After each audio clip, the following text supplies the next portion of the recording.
Hey, how's it going? I'm Keys here at Sportsvibestv, and in this video, I'm going to be discussing what the Giants need to do in order to emerge victorious on Monday against the Tampa Bay Buccaneers. The Giants, one of the major keys to victory, of course, is going to be protecting Daniel Jones.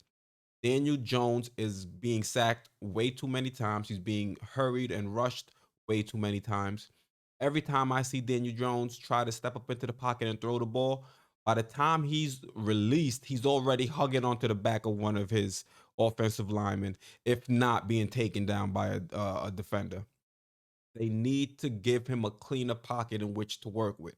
Whenever Daniel Jones actually has a clean pocket, he's shown the ability to be accurate.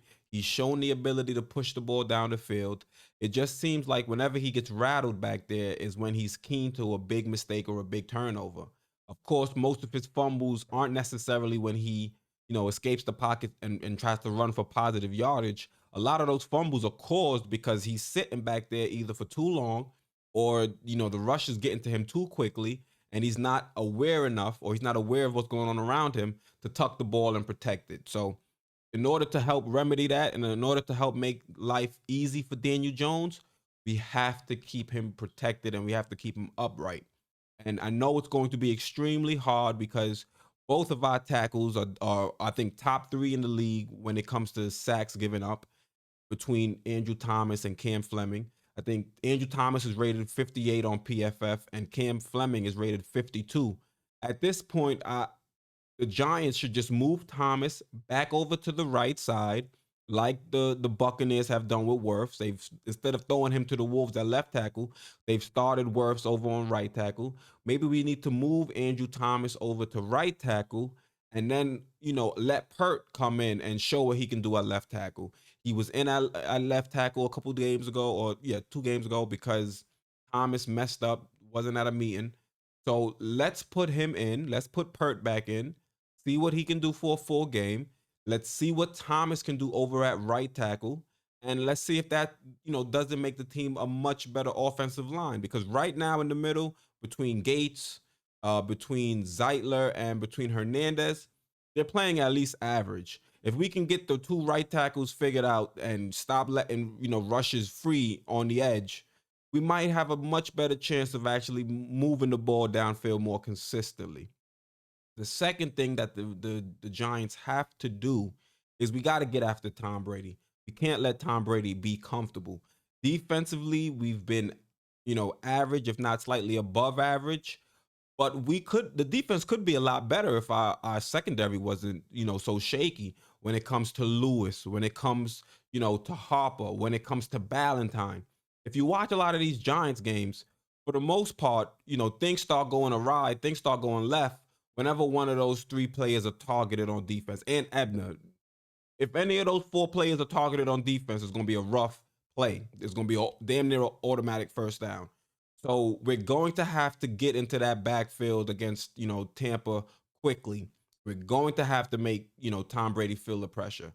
We all know as Giants fans, the best way to beat Tom Brady is to make him feel uncomfortable. And, we saw that with the NASCAR package back when Spags was here. So if we can get after Tom Brady, and because, the offensive line for Tampa isn't, phenomenal. They're not, top tier. They have some issues, defending or keeping Brady upright.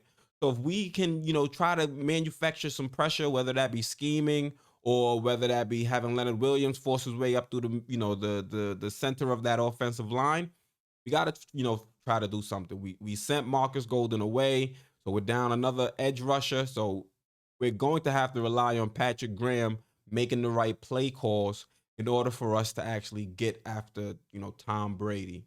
Um, as a Giants fan, it's going to be kind of rough to watch this game because if you look at Tristan Wirfs and Antoine Winfield Jr., those are two players that the Giants very well could have drafted, and they're playing very good for rookies with no, with no real training camp or preseason, you know, to work with or to work on or to build upon. And Tampa.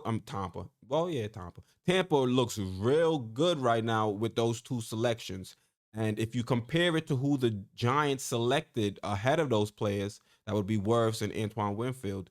Andrew Thomas has not looked like the best tackle drafted in the first round. Meanwhile, he was the first tackle drafted in the first round.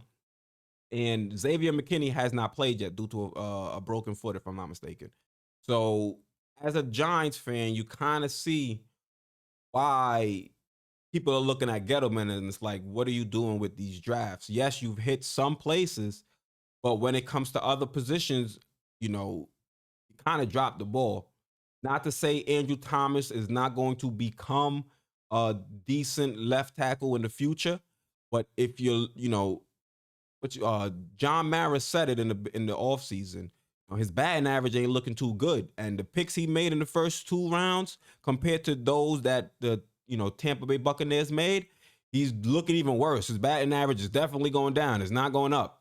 So I'm just going to sit here and hope that the team can be competitive. Do I expect us to win? No, because I don't necessarily expect us to keep Daniel Jones upright. We haven't done it the whole season. So I'm not going to sit here and magically assume, hey, we might just do it. These guys might get it together. Some changes are going to have to be made on the offensive line for us to see any major improvements. And am I expecting us to pressure Tom? Yeah, I'm expecting us to pressure Tom. We've done pretty good as a defense applying some pressure. We don't have the most sacks in the league, but we've done our job, schematically when it comes to making the quarterback feel uncomfortable. So that might be something we'll end up being able to do. But we'll see. Let me know what you guys think down in the comments. Once again, I'm Keith. This is Sportsvibestv, and I'm out.